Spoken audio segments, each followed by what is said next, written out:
Let's check out the meta for DPS in Mythic Plus in 10.2.5. With the MDI roaring in the background and everybody and their mom playing Destruction Warlock, all of a sudden have things changed recently. They have for some, not as much for others, and some still at the bottom of the barrel, but we will check them out together and rank them in a way where it will trigger a bunch of people, but that's always fun because those are tier lists. And we're gonna start it off really quick with Frost Death Knight.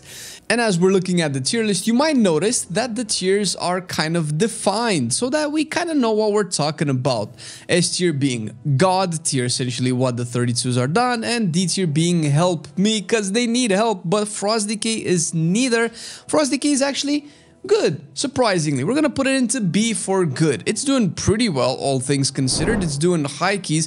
It's no longer the bottom of the barrel, and I don't think it has been the bottom of the barrel. I think it's actually kind of consistent with how the last time we ranked Frost DK, since, well, unsurprisingly, it didn't really receive any buffs or nerfs of any kind. Imagine getting nerfed as a Frost DK. Whew, sheesh. But it is doing pretty good, and it's a little bit surprising because if you look at, let's say, last week on this DPS ranking, Arcane.gg, the new replacement of subcreation, has been keeping track of a bunch of data for classes, and you can see that Frost DK's DPS, actual overall DPS, or an average, or whatever this number is representing, is pretty high compared to the rest of the specs. So even though it might be B tier, it is doing more damage than everything, although I don't really know how they're tracking all of the data for the specs and doing Mythic Plus keys.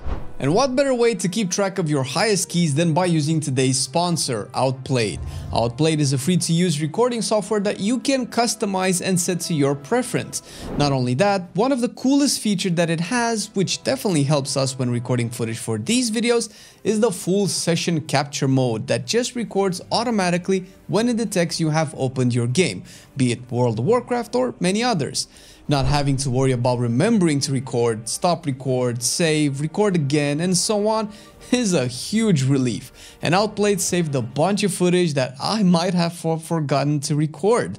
Get yours really quick and easy by clicking the link down in the description, which will also support us, the MarcelianOnline team, in the process. Thanks Outplayed for sponsoring this video. Moving further to Unholy DK, similar to the last time we've visited the spec, because also it hasn't received any big changes, it's a little bit above Frost DK. It's A for awesome. It's surprisingly doing pretty well. It's kind of keeping in touch with the top, which is good because we don't really see Frost DK being consistently an A tier spec. It's either broken as fuck or just at the bottom of the tier list, and right now it's actually pretty good. If you are an Unholy DK, you should be happy. Your damage is good, your performance is good, your kit is good, and everybody loves a Death Knight, although I don't know where they are because I just don't see them in my keys anymore. Not unlike Havoc Demon Hunter, which still kind of unsurprisingly, it is S tier. It is a really good, if not the best melee, close, the best melee spec in the game. It's doing a lot of damage. It actually augments a lot of augments. We're getting to that, don't worry about it. It augments a lot of the caster meta that seems to like predominate or dominate, or whatever domination version you want in Mythic Plus right now, because, you know, provides that magic damage plus the crowd control that it has. It is pretty good, especially after the rework. Havoc is still doing amazing overall. It's very hard to kind of find a weak spot, as opposed to, I don't know, just not being augmentation, I suppose. But Havoc is pretty good.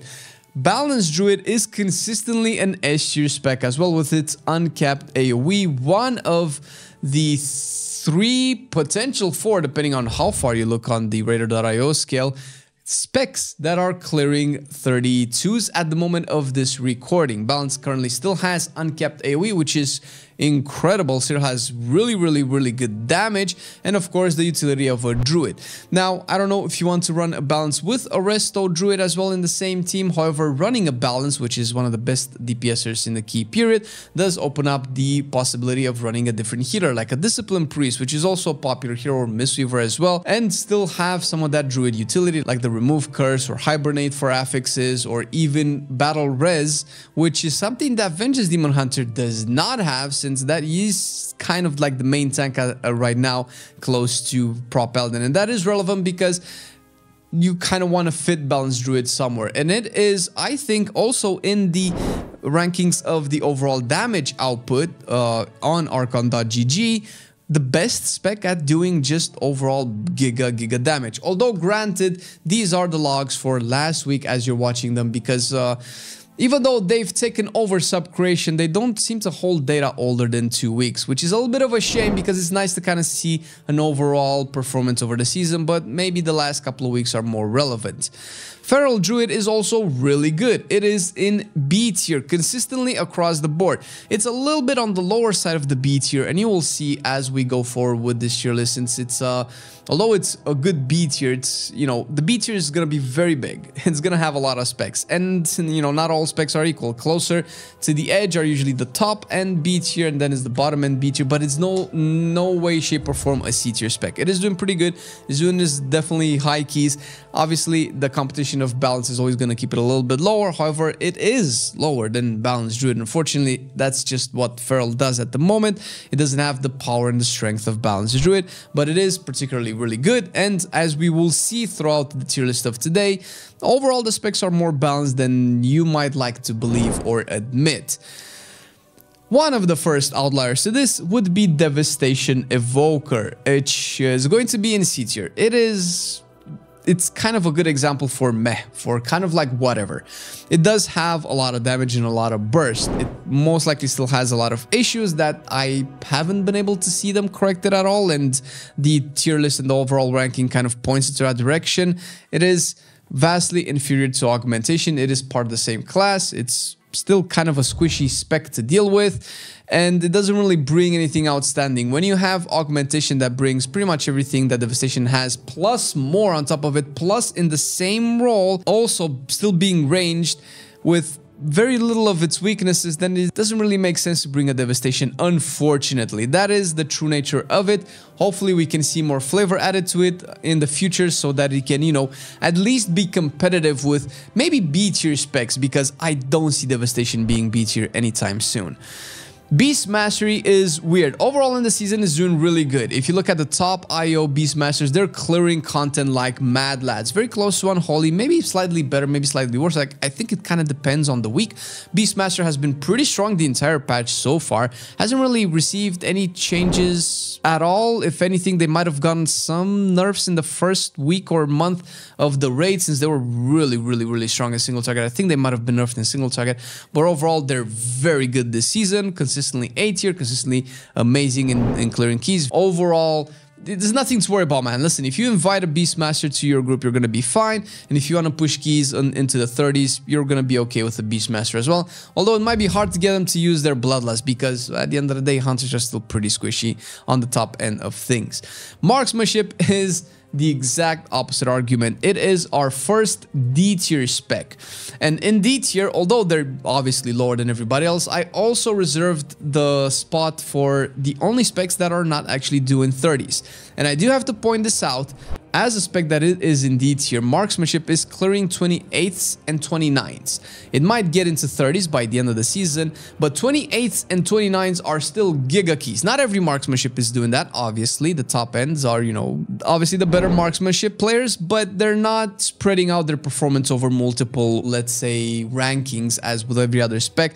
Usually the Marksmanship that are setting the stage for everybody else are like way better than everybody else playing Marksmanship, because good Hunters are most likely playing Beastmaster at this point. But Marksmanship is one of the only specs that is not currently doing 30s, which is still saying a lot. Even if it's D tier, it's still saying a lot that the spec is pretty good. But, you know, having it into D tier kind of points a picture of it might need a little bit of oomph. Survival, not as much. Survival is B tier, and it feels like it's a little bit behind Feral in its overall performance. It's okay, it's a good spec, obviously. It's a melee, it has all of the benefits of being a hunter. You can probably use Bloodlust as well. If you're okay surviving, memeingly enough, survival is still not squishy, similar with the other hunter specs. Hopefully, whatever hero talents we get in War Within can fix that, because it does seem to address it for BM and the Marksmanship. But other than that, it's a hunter spec. You have a lot more versatility with your CC. Since you're being in melee, you have more access to things, although, you know, melee has its own challenges as well. There's not much to say about survival. It might need some attention. I feel like overall, survival has been meh ever since it lost its tier list in Shadowlands, the entire expansion, but hey, better than being C or D tier. Arcane is kind of spearheading B tier. I was really considering putting this into A tier, into awesome, because A tier is awesome. But it feels like once again, and I think we might have pointed this out in one of our last tier lists. I don't know if it was regarding Arcane or some other spec, but it does happen in a lot of other specs cases as well. The number one, maybe number two Arcane Mages are like gigapog. They're duking it out with A tier, maybe even S tier specs. But those are like 2 or 3 people, and I cannot really rank a whole spec based on some really amazing god players. Although they are god players everywhere, don't get me wrong. But because of like the overall majority, I would probably keep it into B tier, although it does have power to contend with A tier. Fire Mage, unsurprisingly, I think right now, statistically, if you want a best spec in the game, Fire Mage is a best spec in the game. Now, whether that comes into discussion with it being augmented by Augmentation and Shadow Priestess Power Infusion remains to be seen. However, the overall kit of Fire Mage seems to be doing pretty well. It has pretty much the majority of the things that you want in a spec when you're pushing keys. Very giga AoE damage, very strong single target damage with super priority damage. We know that this season has some pretty dangerous mobs. Always thinking about Everbloom whenever this comes to question. Those Abomination, especially on Fortified, hurt, and Everbloom is one of the toughest keys. Everbloom and Throne of the Tides are the most horrible keys to do. Consistently, if you look at the top players for any spec, Fire Mage not an exception, the lowest keys that they do are always going to be an Everbloom or a Throne of Tides. Maybe there's an exception here and there, but usually that's what you will see on all of the specs. Fire Mage exceptionally good in those situations, since having those combustions for the Sentry Elementals and Throne of the Tides that cast the spell, that's also going to be really good, because you hardly can pull these dangerous mobs, these Lieutenant mobs alone. So you'll always pull them with others, and people will be incentivized to do AoE, but having that single target prior damage definitely helps. Frost Mage is also a pretty good spec. I think we're going to keep it ahead of Frost Death Knight, but it is a little bit below Arcane, and we will see as we go forward. Frost Mage is just fine. I think it's one of the specs that is doing okay. Usually the B tier specs, I would personally like to see get a little bit of a buff to kind of see a little bit more competitiveness, because I feel like a lot of people don't invite these specs into their keys. And listen, this is a meta tier list where we're looking at the overall performance for the top specs. There's always going to be S tier that are giga good, so that doesn't mean that every spec deserves to be into S tier, but every spec does deserve to be invited, since most likely you are not doing plus 31s and 32s at this point, so you shouldn't be bothered too much about having a Frost Mage in your group, because I've played with Frost Mage and they do pretty well damage. But that aside, Frost Mage is just solid. Similar as with every B tier spec, it is solid, similar to Windwalker. Now, after the single target buffs, Windwalker's B tier by the way, in between the mages, after the single target buffs, Windwalkers have been crushing it. They were already doing really good AoE damage. They have decent defensives, although I keep hearing people complaining about the Monk defensives. You do have to talent into quite a few. But overall, Windwalker essentially is doing okay. It's a solid spec. It has fallen down from its past iterations of being an S tier spec or even an A tier spec. It is okay. It is good, which is kind of something new for Windwalker, I think. Not new, or maybe new a little bit. Ret Paladin is spearheading A tier. Some of the top Ret Paladins are actually clearing similar keys to the S tier specs. I think in the top 50 or 100, we might not have this displayed on the screen, but if we do, you might see it as well. There is a Ret Paladin clearing keys there, but once again, this is like only one god Ret Paladin as opposed to the others. Ret Paladins are actually clearing high keys, similar to other specs that are still in the list. MDI has popularized Ret Paladin as well because it's a very consistent good spec. It's tanky, it has the battle res. If you don't have a Druid or a Death Knight, which you probably won't if you have a Ret Paladin in your team, it does bring some unique utility with Blessing of Protection, also really good in dungeons like Waycrest Manor. The Dispels are also really good because not a lot of classes that are as meta or more meta than Ret Paladin have that unique Dispel. I'm thinking of I believe the Disease in Waycrest Manor is also something that only Paladin and maybe Monks can do. I'm always confusing these Dispels, who can dispel what, but I know that Paladins are unique in that sense. So if you're running a Vengeance and not a Protection Paladin, you probably want a Red for that Dispel, since you're likely not going to want a Holy, so Red is probably your first Paladin choice. Very close to being S tier. I still cannot put it into S tier, even though depending on what rankings you watch, look at, you probably will see a lot of people ranking rate pretty highly. It's probably S tier worthy if you're doing like maybe 25s and lower, but we're talking about the overall meta, like across the entire board. Shadow Priest, talking about across the entire board, it is a king. Clearly, we have seen Shadow Priest enable some amazing stuff. Obviously, they have been used in pushing the highest of keys this season consistently because of Priest Kit, because of Power Infusion, because of most likely what a lot of people don't really see and is not very counterintuitive. Vampiric Embrace is so good, especially if you've watched MDI. Jesus, man, those people heal with it if you know what you're doing. So Shadow Priest has a lot of damage, has a lot of utility, does provide unique things as a priest with Mass Dispel, with the stamina buff and all of that, especially handling affixes. Possibly priest being the best class to handle the most amount of affixes across the board. So if you're looking for like probably one of the most complex specs, no, complete specs, not complex, complete specs in dealing with everything that you would like to deal with in a key, Shadow Priest is probably right up that alley, maybe even #1 in that sense. Assassination Rogue is also a really good spec. Obviously my main, so I kind of know that people often overlook the strength of Assassination. It's still not keeping up with the other rogue specs, which is a little bit of a shame because at the beginning of the season it got nerfed quite a bit. Since Assassination's burst, particularly single target burst, was one of the best in the game, it got nerfed, and ever since then it has been underperforming compared to its peers. Still, B tier spec doesn't mean it's totally bad. Obviously B tiers are really good. I think Assassination is still one of the specs that clears 30s to this day, which is great to see. Now there's a very few number of Assassination players that do that. Still, that's more than just one, which is great for the spec. Hopefully we can see more. Its AoE is a little bit better, still requires ramp, it's still a dot class, and you will feel that being a downside as opposed to, well, similar to balance, but let's say balance just has a lot of benefits that Assassination does not, which is part of the reason why they're so far apart in their overall rankings. But at least Assassination is not the bottom of the barrel, which is amazing. Something that we definitely won't be saying about Outlaw anytime soon, because it is currently statistically the best melee spec in the game. Not by far, because usually if you are having an Outlaw in your party, you most likely are having a Havoc Demon Hunter in your party. So the highest of keys that are cleared with an Outlaw most likely have Havoc anyway.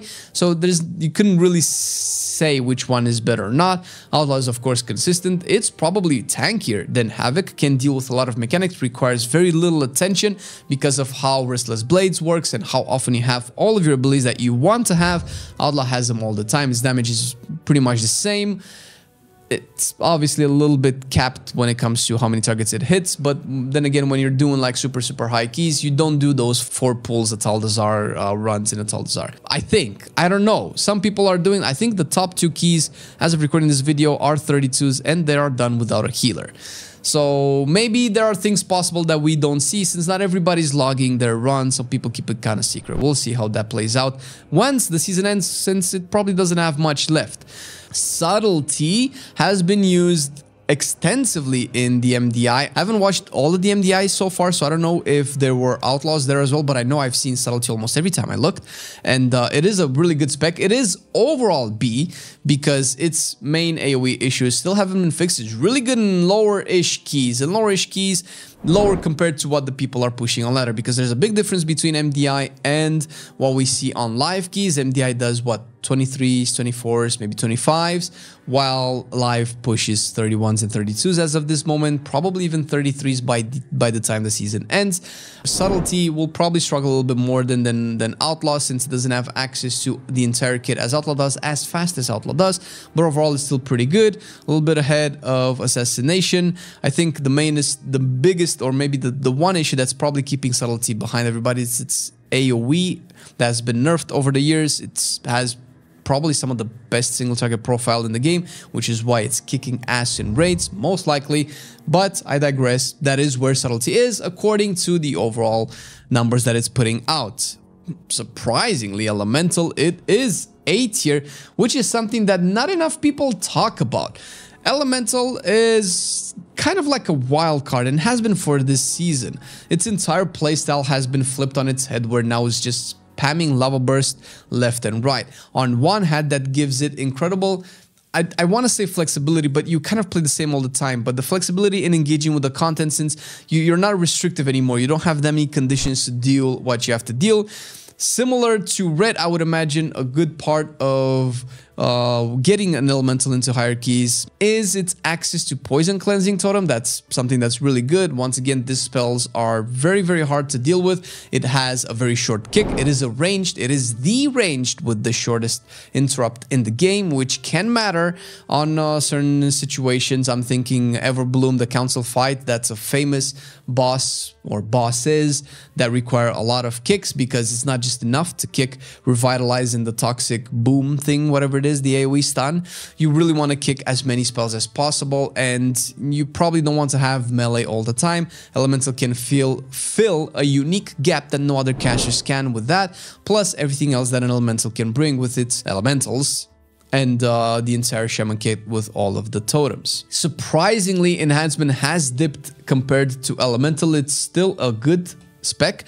It's doing a lot of damage. I feel like elemental has pulled a little bit ahead of enhancement, and I think that also has to do with it being slightly tankier. First of all, because it is ranged, vice versa, because we are on the topic of enhancement. Enhancement is melee, plus elemental has easier access to its elementals, and it can be overall safer.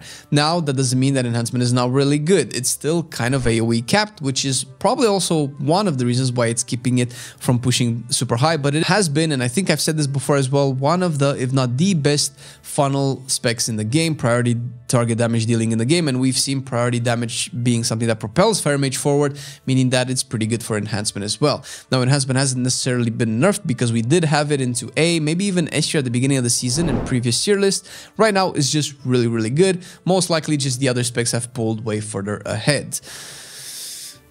Further ahead than Affliction as well. Even though Affliction is a decent spec, it's clearing 28s, 29s. It is in the tier of Marksman where it's not clearing 30s.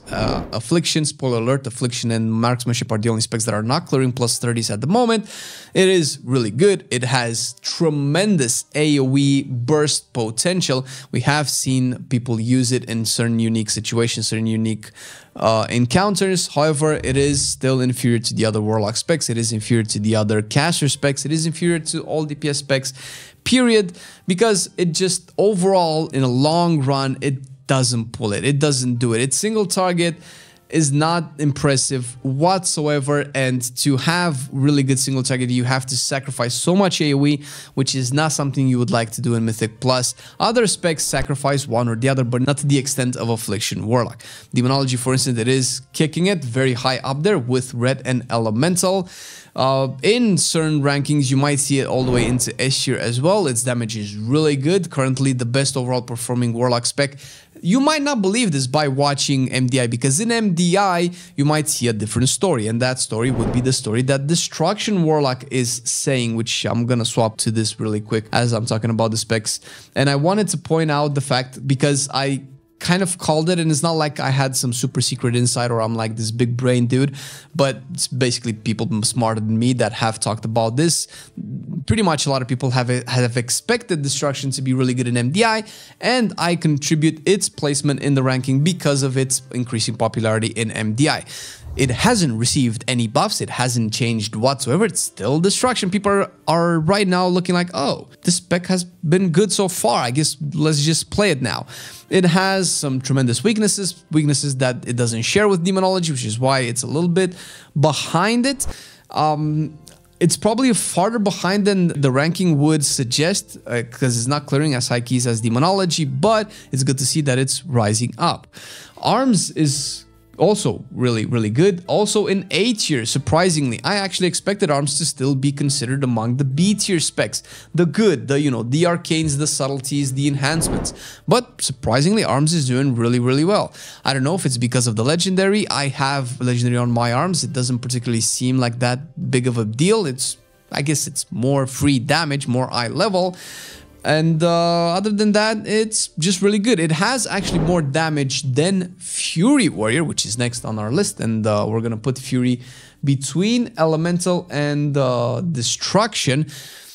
Even though it has less damage than arms, it is significantly tankier, and that's probably one of the biggest reasons why it is so high. It has really good burst, short burst, a lot of burst, plus a lot of tankiness and some unique warrior utility, where there's so much incoming damage on certain keys that Fury Warrior once again is in a unique, well, arms as well to be fair, but Fury Warrior is in a unique position to reflect a lot of the casts that are happening all around, and you can negate certain mechanics, you can negate the need of a heal, the need of a dispel, which is true for arms, but on top of that, Fury just is way more tanky. It has more stats because it's wielding two-handers. It also has more passive damage reduction than arms, plus a lot of sustain through its Bloodthirst, which is the core mechanic of the tier set, so you are going to be pressing a gazillion amount of Bloodthirst, giving you a lot of sustain.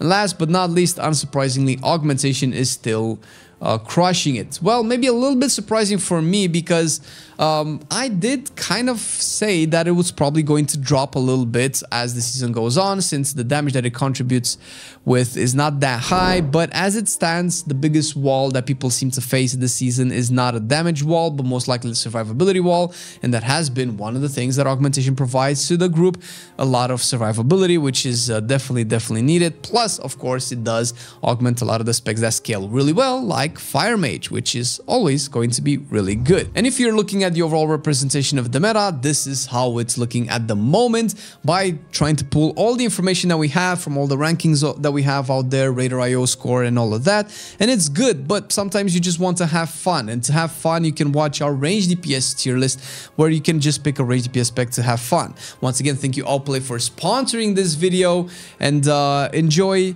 more of our videos with ranged fun DPS specs.